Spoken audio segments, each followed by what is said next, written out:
Paper లేని డబ్బు, శబ్దం లేని కాయిన్స్, బరువు లేని పాకెట్స్ ఇవేమీ లేకుండా కూడా మనం డబ్బును ఉపయోగించవచ్చు.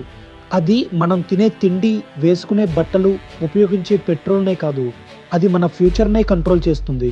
The most powerful money today is digital money. దాన్ని మనం చేత్తో తాకలేము, కానీ చూడగలం, ఉపయోగించగలం. ఈ వీడియోలో అసలు డిజిటల్ మనీ అంటే ఏంటి, అది ఎలా పనిచేస్తుంది, దాన్ని ఎవరు కంట్రోల్ చేస్తారు, దీనివల్ల లాభమా నష్టమా అనేది సింపుల్గా అందరికీ అర్థమయ్యే విధంగా ఎక్స్ప్లెయిన్ చేస్తాను. ఈ డిజిటల్ మనీ అనేది మనం సంపాదించే ప్రతి రూపాయి మీద ప్రభావం చూపిస్తుంది. మనం నెల మొత్తం కష్టపడితే వచ్చే శాలరీ అకౌంట్లో క్రెడిట్ కాగానే అది డిజిటల్ మనీ కింద మారిపోతుంది. మన అకౌంట్లోకి డబ్బు పడిన వెంటనే అది పేపర్ నుంచి నంబర్ కింద మారిపోతుంది. గుర్తుపెట్టుకోండి, ఇక్కడ డబ్బు రూపం మారింది, వాల్యూ కాదు. దాని పవర్ ఏమాత్రం తగ్గదు. చరిత్ర చూసుకున్నట్టయితే డబ్బు కూడా తన రూపాన్ని మార్చుకుంటూ వస్తుంది. మొదట బంగారాన్ని డబ్బు కింద ఉపయోగించేవారు, ఆ తర్వాత కాయిన్స్ ని ఉపయోగించడం మొదలుపెట్టారు, తరువాత పేపర్ నోట్స్ ని ఉపయోగించడం మొదలుపెట్టారు. ఇక్కడ బ్యాంకింగ్ సిస్టమ్ మొదలైంది. బ్యాంకులు ఏమన్నాయంటే, మీ దగ్గర ఉన్న డబ్బుని మా బ్యాంకుల్లో దాచుకోండి, మేము దాన్ని సేఫ్గా ఉంచుతామని చెప్పాయి. అలా బ్యాంకుల్లోకి వెళ్ళిన డబ్బు కంప్యూటర్లలోకి ఎంటర్ అయ్యి ఈ రోజు మన మొబైల్ ఫోన్ వరకు వచ్చేసింది. ఇంతకు ముందు చెప్పినట్టు మనీ ఎప్పటికీ అంతం కాదు, అది జస్ట్ తన రూపాన్ని అప్గ్రేడ్ చేసుకుంటుంది. ఈ డిజిటల్ మనీలో కూడా చాలా రకాలు ఉన్నాయి. బ్యాంక్ అకౌంట్ మనీ, ఇది మోస్ట్ కామన్ డిజిటల్ మనీ. మన శాలరీస్, డిపాజిట్స్, సేవింగ్స్ అన్నీ కూడా ఇందులో ఉంటాయి. మన అకౌంట్లోకి క్రెడిట్ అయ్యే శాలరీని మనం ఎప్పుడైనా చూడగలుగుతున్నామా? లేదు. అది కేవలం ఒక నంబర్స్ రూపంలో వచ్చి నంబర్స్ రూపంలోనే వెళ్ళిపోతుంది. మనం నెల మొత్తం పడ్డ కష్టానికి ఫలితం ఆ నంబర్. యూపీఐ అంటే ఫోన్పే, గూగుల్ పే, పేటిఎం లాంటి థర్డ్ పార్టీ యాప్లను ఉపయోగించి మనం మనీ ట్రాన్సాక్షన్స్ని చేస్తాము. ఇది మనీ ట్రాన్సాక్షన్స్లో పెద్ద ఎవల్యూషన్. సరదాగా సాయంత్రం మీరు టీ తాగడానికి వెళ్ళారు. టీ తాగి అక్కడ ఉన్న క్యూఆర్ని స్కాన్ చేసి పాస్వర్డ్ ఎంటర్ చేయగానే కళ్ళు మూసి తెరిచే లోపు పేమెంట్ అయిపోతుంది. ఈ మొత్తం ప్రాసెస్ అంతా కూడా విత్ ఇన్ సెకండ్స్లో అయిపోతుంది. కానీ ఈ ప్రాసెస్ వెనుక ఒక పెద్ద సిస్టమ్ పనిచేస్తుంది. ఈ యూపీఐ పేమెంట్స్ని ఈజీ చేయటమే కాదు, రియల్ మనీని మార్కెట్లో తిరగాల్సిన అవసరం లేకుండా చేసేసింది. Cards payment, bank payment, UPI payment లాగానే ఇది కూడా రియల్ మనీ అనేది అవసరం లేకుండా పేమెంట్లను చేసే ఒక పేమెంట్ మెథడ్. ఉదాహరణకి మనం ఒక షాపింగ్కి వెళ్ళినప్పుడు లేదా రెస్టారెంట్లకి వెళ్ళినప్పుడు ఈ కార్డ్స్ని ఉపయోగించి పేమెంట్ చేయవచ్చు. ఈ కార్డ్స్ 2 టైప్స్ ఉంటాయి. ఒకటి debit card, 2 credit card. Debit card అంటే మన అకౌంట్లో ఎంత డబ్బు అయితే ఉంటుందో దానిని మాత్రమే ఉపయోగించగలం. ఉదాహరణకి మీరు షాపింగ్కి వెళ్ళారు, ఈ అకౌంట్లో 5000 రూపీస్ ఉన్నాయనుకుందాం. షాపింగ్ బిల్ 3000 అయ్యింది.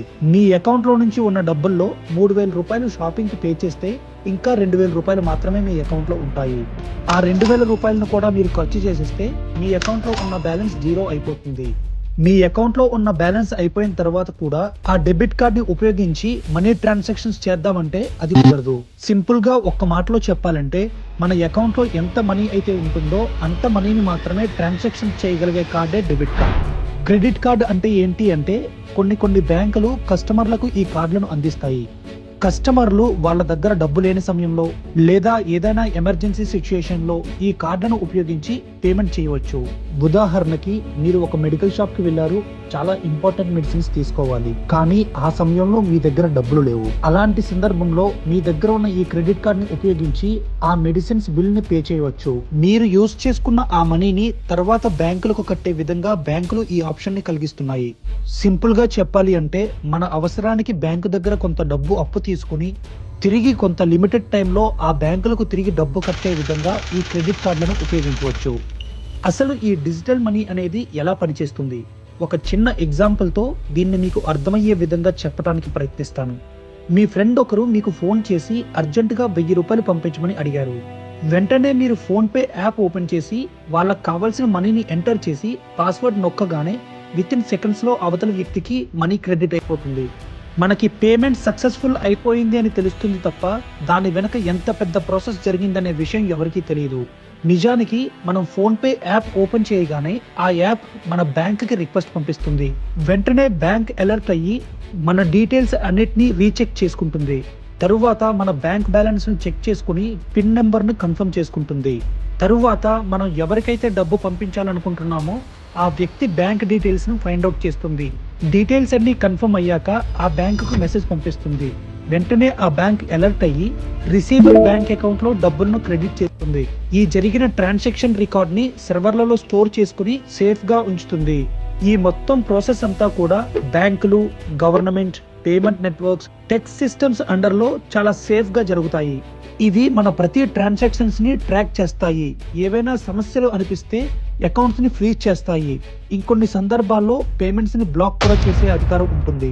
ఈ డిజిటల్ మనీ వల్ల చాలా అడ్వాంటేజెస్ అలాగే చాలా రిస్క్స్ కూడా ఉన్నాయి. అడ్వాంటేజెస్ ఏంటి అంటే ట్రాన్సాక్షన్స్ అనేవి సెకండ్స్ లో జరిగిపోతాయి. అలాగే చాలా కన్వీనియన్స్ గా ఉంటుంది. ఇంకా బ్లాక్ మనీని చాలా వరకు తగ్గించవచ్చు. దీంతో పాటు క్యాష్ ని క్యారీ చేసే అవసరం తక్కువ ఉండటం వల్ల మన మనీ అనేది సేఫ్ గా ఉంటుంది. అలాగే సైబర్ ఫ్రాడ్స్, స్కామ్స్, ప్రైవసీ లేకపోవటం, ఇంటర్నెట్ మీద ఆధారపడి పనిచేయటం, అలాగే సిస్టమ్ ఫెయిల్యూర్ లాంటి రిస్కులు కూడా ఉన్నాయి. ఒక్క మాటలో చెప్పాలి అంటే మనం కేర్లెస్ గా లేనంత వరకు డిజిటల్ మనీ అనేది సూపర్ సేఫ్. ఫ్యూచర్ లో కూడా రియల్ మనీ అనేది అంతం కాకపోవచ్చు, కానీ డిజిటల్ మనీ పూర్తిగా డామినేట్ చేస్తుంది. కానీ ఒక్కటి మాత్రం నిజం, డబ్బు ఎన్ని రూపాయలు మార్చుకున్నా దాని వాల్యూ, పవర్ మాత్రం తగ్గదు. సో ఈ వీడియో మీకు ఎంతో కొంత కొత్త విషయాలను తెలుసుకోవడానికి ఉపయోగపడింది అనుకుంటున్నాను. Thank you.